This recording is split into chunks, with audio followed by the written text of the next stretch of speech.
Hi students, నేను మీ ఎక్కడి వెంకటేశ్వర్ని, చిరంజీవి విద్యార్థి, ప్రస్తుత స్టేట్ ఫ్యాకల్టీ. ఆంధ్రప్రదేశ్ రాష్ట్రంలో APSC group 2 mains examination next year February 23వ తారీఖున రాయబోతున్నటువంటి విద్యార్థులకు నేను ఏదో కొన్ని సూచనలు అందిస్తూ ఉంటాను. అవి ఖచ్చితంగా మీకు ఉపయోగపడతాయని నేను అనుకుంటూ ఉన్నా. అయితే ఈ రోజు ఈ వీడియో యొక్క ప్రధాన ఉద్దేశం ఏమనేసి ఉన్నటువంటి ఈ 60 రోజుల్లో మనం టెస్ట్ సిరీస్ బాగా రాయాలా లేకపోతే సబ్జెక్ట్ చదవాలా అనేది మనకి ఇంపార్టెంట్. ఇప్పుడు మనకి ఈ రోజు నుంచి చూసుకున్నా కూడా దాదాపు 60 రోజులు ఉందనుకుందాం ఎగ్జామ్కి. మిగతా రోజులు పక్కన తీసేయండి. 60 రోజులు ఎగ్జాక్ట్లీగా మనకి 60 రోజులు ఉంది.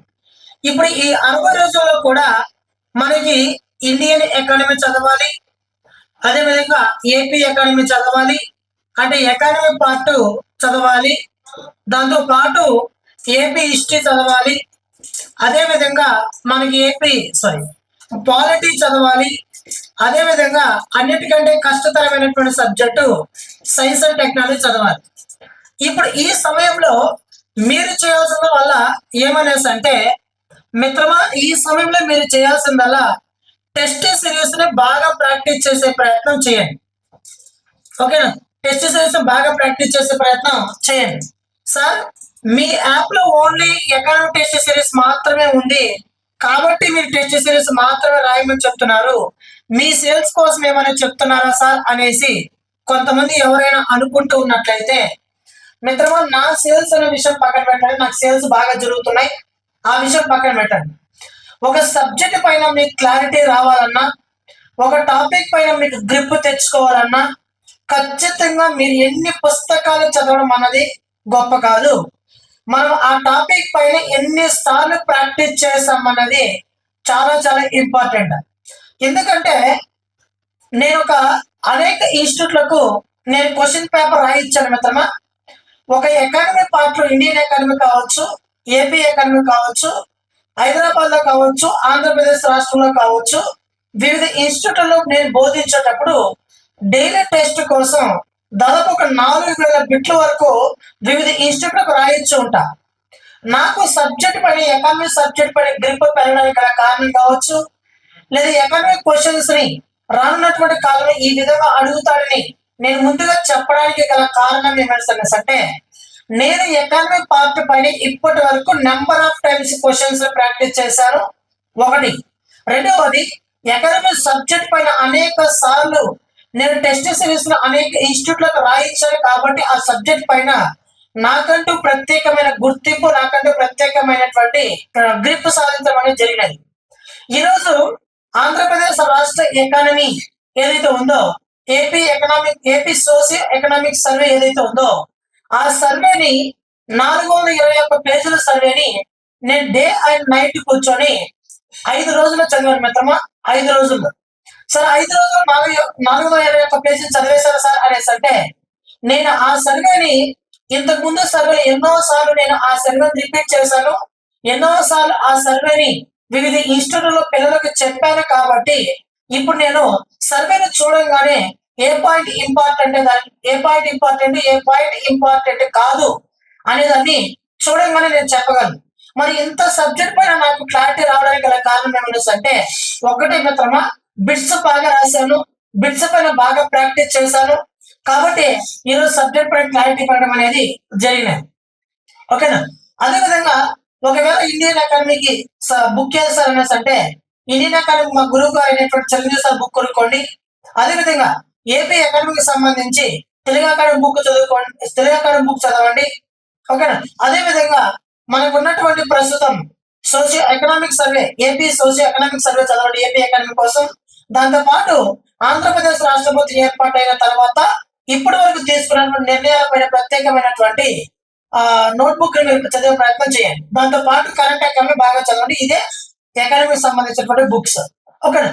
సరే, ఇప్పుడు ఈ ఉన్నటువంటి 60 రోజుల సమయంలో మనము టెస్ట్ సిరీస్ ఎక్కువ రాయాలా లేకపోతే రివిజన్ కి ఎక్కువ కేటాయించాలా అనేది పాయింట్. ఇప్పుడు నేనేమంటానంటే అరవై రోజులలో 40 రోజుల పాటు నేను టెస్ట్ సిరీస్ రాయాలి అని నేను చెప్తున్నా. మిగతా 20 రోజుల మీరు రివిజన్ చేసుకోండి. సార్ ఎలా సార్ ఇది సాధ్యం? 20 రోజులు రివిజన్ చేయగలమా అనేసి అంటే 40 రోజులు టెస్ట్ సిరీస్ రాస్తే లాభం ఏంటి అని అడిగితే, మిత్రమా 20 రోజుల్లో మీరు రివిజన్ చేయాలి అని అనుకుంటే అన్ని సబ్జెక్టు రివిజన్ చేయొచ్చు. ఇదే పెద్ద విషయమే కాదు. ఒకటి. రెండో పాయింట్, 40 రోజులు మీరు టెస్ట్ సిరీస్ మీద ప్రాక్టీస్ చేస్తే మీకు కలిగేటటువంటి లాభం ఏమనేసి అంటే, ఇప్పుడు ఎగ్జాంపుల్కి ఏదో టాపిక్ తీసుకుందాం. ఎగ్జాంపుల్కి మనకి అకాడమీలో ఏదైనా ఒక జిఎస్టి టాపిక్ అనుకుందాం మిత్రమా. జిఎస్టి టాపిక్ ని మీరు ఎంత చదివినా గుర్తుండడం లేదు అనుకుందాం. ఇప్పుడు దీని ఆల్రెడీ జిఎస్టి టాపిక్ ని ఒక 2, 3, 4 సార్లు చదివినారు అనుకుందాం. ఇప్పుడు ఈ టాపిక్ ని 3, 4 సార్లు చదివినా కూడా ఈ టాపిక్ పైన నీకు గ్రిప్ పెరగలేదు అనేసి అంటే నువ్వు టెస్ట్ సిరీస్ ప్రాక్టీస్ చేయలేదు అని అర్థం. అనుకుంటుందా? ఇప్పుడు ఈ జిఎస్టి అనే ఒక టాపిక్ పైన ఒక చిన్న బిట్ అయినా కావచ్చు, మినిమం ఒక 50 బిట్స్ ప్రాక్టీస్ చేయండి. ఆ సబ్జెక్ట్ పైన నీకు ఖచ్చితంగా ఈ టాపిక్ పైన నీకు ఖచ్చితంగా క్లారిటీ వస్తుంది, గ్రిప్ వస్తుంది. ఓకేనా? ఎలా అనేసి అంటే, ఇప్పుడు ఎగ్జాంపుల్కి జిఎస్టి రాజ్యాంగ సవరణ చట్టం 101 అనుకుందాం. మీరు ఎంత చదివినా 101 రాజ్యాంగ సవరణ చట్టం గుర్తు రాలేదు. ఒక టెస్ట్ తీసుకొని ఎగ్జామ్ రాస్తారు అనుకోండి. ఇప్పుడు ఎగ్జామ్ రాస్తే ఆప్షన్లు 4 ఉన్నాయి. 101 ఉంది, 102 ఉంది, 103 ఉంది, 104 ఉంది. ఇప్పుడు ఎగ్జామ్ రాస్తావు, జిఎస్టి గురించి తెలియజేసేటువంటి రాజ్యాంగ సవరణ చట్టం ఏది అనేసి అంటే, ఇక్కడ రాగానే నువ్వు అనేక సార్లు చదువుంటావు, కానీ ఇక్కడ బిట్టిగా ఆన్సర్ పెట్టలేకపోతున్నావు అని అర్థం ఏమనేసి అంటే, ఒకటి, నువ్వు క్లారిటీగా చదవలేదు, చదివిన దానిపైన బిట్స్ ప్రాక్టీస్ చేయలేదు కాబట్టి వాడు ఇచ్చినటువంటి ఆప్షన్లకు గాను నీకు ఆన్సర్ గుర్తు రాలేదు. ఇప్పుడు జిఎస్టి గురించి తెలియజేసేటప్పుడు రాజ్యాంగ సవరణ చట్టం ఏది అని నువ్వు ఒకసారి బిట్ ను ప్రాక్టీస్ చేయి. ఓకేనా? ఒకవేళ తప్పు పెడతావు అనుకుందాం, అది 101 రాజ్యాంగ సవరణ చట్టం కదా ఆన్సర్, కానీ నువ్వు 102 పెట్టావు అనుకుందాం, కానీ తప్పు ఆన్సర్ అవుతుంది. నువ్వు మళ్ళీ క్వశ్చన్ వెరిఫై చేసుకున్నప్పుడు, మనం పెట్టిన 102వ రాజ్యాంగ సవరణ చట్టం పెట్టాం, ఇది తప్పు, మరి దీనికి ఆన్సర్ ఏమిటి అని అప్పుడు తెలుసుకుంటావు. జిఎస్టి గురించి తెలియజేసేటటువంటి రాజ్యాంగ సవరణ చట్టం 101. ఇప్పుడు నీకు ఏమవుతుంది అంటే, ఈ బిట్ ను ప్రాక్టీస్ చేయడం వలన, ఈ బిట్ ని నువ్వు నెంబర్ ఆఫ్ టైమ్స్ ప్రాక్టీస్ చేయడం వలన ఈ జిఎస్టి అనే ఒక టాపిక్ పైన నీ క్లారిటీ పెరిగేటటువంటి ఛాన్సెస్ ఉంటాయి. ఓకేనా మిత్రమా? ఒక్కటే గుర్తుపెట్టుకోండి మిత్రమా, నెంబర్ ఆఫ్ టైమ్స్ ఎవరైతే టెస్ట్ సిరీస్ బాగా ప్రాక్టీస్ చేస్తారో వాళ్ళే విజేతలు అవుతారు.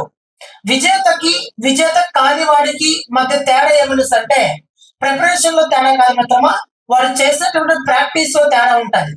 ఏ ప్రాక్టీస్ అనేసి అంటే, వాడి number of times bits practice చేస్తుంటాడు, ఒక టాపిక్ పైన ఎన్ని క్వశ్చన్లు వస్తాయి, లేదా ఒక టాపిక్ పైన ప్రశ్న ఎలా పడుతుంది అనే నాడిని పసిగట్టి ఉంటాడు కాబట్టి వాడు ఖచ్చితంగా విజేత అవుతాడు. మీరు అన్నిసార్లు ప్రాక్టీస్ చేయలేదు కాబట్టి విజేతలు కారు. అనుకుంటున్నా? ఇప్పుడు ప్రతి ఒక్కరు నాకు కంటికి కనిపిస్తున్నటువంటి ఈ స్టడీ హాల్లో కావచ్చు, లేదా నా స్టూడెంట్స్ నాకు చెప్పేటటువంటి అంశం కావచ్చు, సార్ నాకు ఇంకా సిలబస్ పూర్తి కాలేదు, కరెక్టే. అయినటువంటి సిలబస్ పైన మీరు ఖచ్చితంగా బెస్ట్ టెస్ట్ సిరీస్ ప్రాక్టీస్ చేసే ప్రయత్నం చేయండి. ఓకేనా? ఇక్కడ నా టెస్ట్ సిరీస్ ని సేల్ చేయడం కోసం రోజు ఏదో చెప్తున్నాడు అనేది కాదు మాత్రమా, నా ఉన్నది ఒకటే ఎకానమీ టెస్ట్ సిరీస్, అన్ని నాదే పెట్టుకోవడం లేదు ఇక్కడ. ఓకేనా? మీరు ఎన్ని చెప్పినా కూడా నాకు బిజినెస్ బాగా జరుగుతుంది. సరే, విషయం పక్కన పెడతాం, మన పర్సనల్ విషయం ఎప్పుడు కూడా మాట్లాడుకుంటాం. మిత్రమా, మీకు సబ్జెక్ట్ పైన క్లారిటీ పెరగాలన్నా, సబ్జెక్ట్ పైన గ్రిప్ రావాలన్నా, మీరు విజేతలు కావాలన్నా ఖచ్చితంగా ఈ రోజు నుంచే మీరు బిగ్ బ్యాంక్ లో కొనుక్కోండి, లేదా ఏదో యాప్ లో అయినా మీరు టెస్ట్ సిరీస్ కొనుక్కొని వాటిపైన మీకు వీలైనంత వరకు ఎన్నిసార్లు వీలైతే అన్ని సార్లు ఒక టాపిక్ పైన బిట్స్ ప్రాక్టీస్ చేసే ప్రయత్నం చేయండి. ఓకేనా? టాపిక్ వైజ్ మీరు ఎప్పుడు బిట్స్ ప్రాక్టీస్ చేస్తారో అప్పుడు ఆ టాపిక్ పైన క్లారిటీ పెడుతుంది. లాస్ట్ లో సిలబస్ మొత్తం పైన ఒక 4 నుంచి 5 గ్రాండ్ టెస్ట్లు మీరు రాసి ఫైనల్ ఎగ్జామ్ వెళ్ళండి. ఖచ్చితంగా మీరు అక్కడ మంచి విజయం సాధిస్తారు, మంచిగా మార్కులు తెచ్చుకునే ప్రయత్నం అవుతుంది. ఓకేనా? ఇది మాత్రం నాకు తెలిసినటువంటి ప్రిపరేషన్ స్ట్రాటజీ. ఒక టాపిక్ పైన నువ్వు ఎప్పుడైతే 40 రోజులు కూడా నువ్వు ఒక టాపిక్ పైన 40 రోజుల పాటు ఎప్పుడైతే నువ్వు బిట్స్ ప్రాక్టీస్ చేస్తావో ఆ సబ్జెక్ట్ పైన మీకు క్లారిటీ బాగా పెరిగిపోయి ఉంటుంది, సబ్జెక్ట్ పైన బాగా గ్రిప్ వచ్చేసి ఉంటుంది. ఆ టాపిక్ ని చూడగానే చెప్పే టైప్ లో నువ్వు తయారవుతావు. అప్పుడు బుక్ తీసుకో.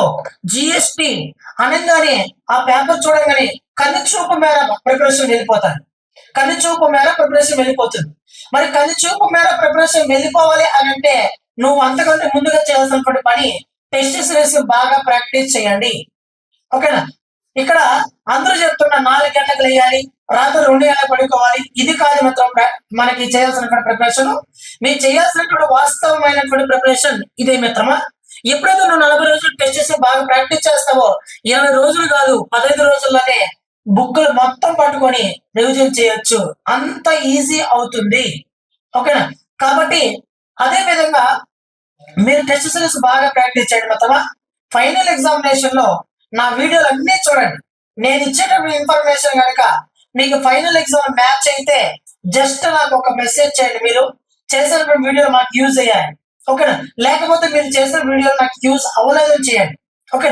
అదే విధంగా మనకి ఎకానమీ పరంగా ప్రతి ఒక్క టాపిక్ ను కవర్ చేస్తాను మిత్రమా. ప్రతి ఒక్క అంశాన్ని గుర్తిస్తూ ఉన్నాను.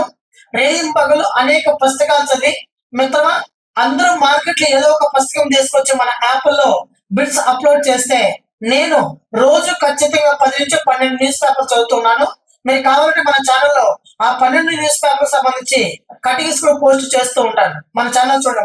వాట్సాప్ ఛానల్ యొక్క లింక్ కింద డిస్క్రిప్షన్ ఇవ్వడం అనేది జరిగినది. జాయిన్ అవ్వండి, ఫాలో కొట్టండి. ఫాలో కొట్టిన తర్వాత బెల్ బటన్ క్లిక్ చేస్తే నేను చేసే ప్రతి ఒక్క పోస్ట్ నోటిఫికేషన్ వస్తుంది. ఓకేనా? ఇప్పుడు నేను చదివేదంటే ఏమనేసి అంటే తెలుగు అకాడమీ పుస్తకాలు కావచ్చు, మా గురువు గారి పుస్తకం కావచ్చు, అదేవిధంగా పేపర్స్ బాగా చదువుతాను. నేను నమ్మేది ఏమనేసి అంటే అఫీషియల్ డాక్యుమెంట్, అఫీషియల్ సర్వే కానీ, అఫీషియల్ బడ్జెట్ కానీ వీటిపైన బాగా చదువుతాను. ఓకేనా? ఇప్పుడు ఎగ్జాంపుల్ కి స్వర్ణాంధ్ర @2047 అనే ఒక విజన్ ని మీరు నేర్చుకోవాలి అనుకుంటే డిసెంబర్ 14వ తారీఖున ఈనాడు పేపర్ ఎవరైతే బాగా చదువుతారో దాంట్లో ఈ 10 సూత్రాలకు సంబంధించిన సమాచారం చాలా క్లారిటీగా ఇచ్చాడు. నా డిసెంబర్ 14వ తారీఖున ఎవరైతే ఈనాడు న్యూస్ పేపర్ బాగా చదివి ఉంటారో వాళ్ళకి రానున్నటువంటి మెయిన్స్ ఎగ్జామినేషన్ లో 2 నుంచి 3 బిట్లు కానీ లేదా 3 నుంచి 4 బిట్లు కానీ ఖచ్చితంగా వచ్చే ఛాన్సెస్ ఉంది. ఓకే, సరే, ఇవన్నీ కూడా బాగా చదవండి. అదేవిధంగా మీకు ఎకానమీ పరంగా ఏ డౌట్ ఉన్నా కూడా క్రింద నెంబర్కి వాట్సాప్ మెసేజ్ చేయండి. అదేవిధంగా మన యాప్ లో ఎకానమీ వెంకటేశ్వర్ అనే ఆన్లైన్ యాప్ లో ప్రస్తుతం 499 రూపీస్కే బెస్ట్ ఎకానమీ టెస్ట్ సిరీస్ ని ఇస్తూ ఉన్నాం. ప్రతి ఒక్క టెస్ట్ కు కూడా 50 బిట్లు ఉంటాయి. ఇప్పటి వరకు 24 టెస్టులు అప్లోడ్ చేయడం జరిగినది. మరొక 2-3 టెస్టులు అప్లోడ్ చేసే ప్రయత్నం చేస్తాను. అదేవిధంగా మన యాప్ లో ఎవరైతే ఎకానమీ టెస్ట్ సిరీస్ తీసుకున్న వారు ఉన్నారో వాళ్లకు జనవరి 1st వీక్ లో ఎకానమీలో భాగంగా ఏ అంకెలు చదవాలనే దానిని ఇంపార్టెంట్ అయినటువంటి అంకెల్ని ప్రత్యేకమైన పీడిఎఫ్ నేను తయారు చేసి మన టెస్ట్ సిరీస్ తీసుకున్న వారికి ఫ్రీగా ఇవ్వడం అనేది జరుగుతుంది. ఓకేనా? కాబట్టి ఎకానమీ పరంగా నాతో పాటు ప్రయాణించండి. ఖచ్చితంగా మీకు 50 మార్కులు పైగా తెప్పించే బాధ్యత నేను తీసుకుంటాను. అదేవిధంగా మన టెస్ట్ సిరీస్ ఎవరైతే బాగా రాస్తారో వాళ్ళకి 50 మార్కులకు పైగా ఖచ్చితంగా వచ్చే ఛాన్సెస్ ఉంది. ఒకసారి క్వశ్చన్ స్టాండర్డ్ చూడండి. మీరు ఒకసారి ఆ క్వశ్చన్ ఫ్రేమ్ చూసి మారుతున్న కాలమాన పరిస్థితికి అనుగుణంగా ఆ బిట్స్ ఉన్నాయా లేదా ఒకసారి చూడండి. అదేవిధంగా మీకు ఎకానమీ పరంగా ఏ డౌట్ ఉన్నా కూడా క్రింద నెంబర్కి వాట్సాప్ మెసేజ్ చేయండి. అదేవిధంగా మన వాట్సాప్ ఛానల్ ని ఫాలో అవ్వండి. అదేవిధంగా మన ఛానల్ సబ్స్క్రైబ్ చేసుకోండి. ఈ వీడియో నచ్చినట్లయితే లైక్ చేయండి. అదేవిధంగా మీ ఫ్రెండ్స్ కి ఈ లింక్ షేర్ చేయండి. Thank you to all.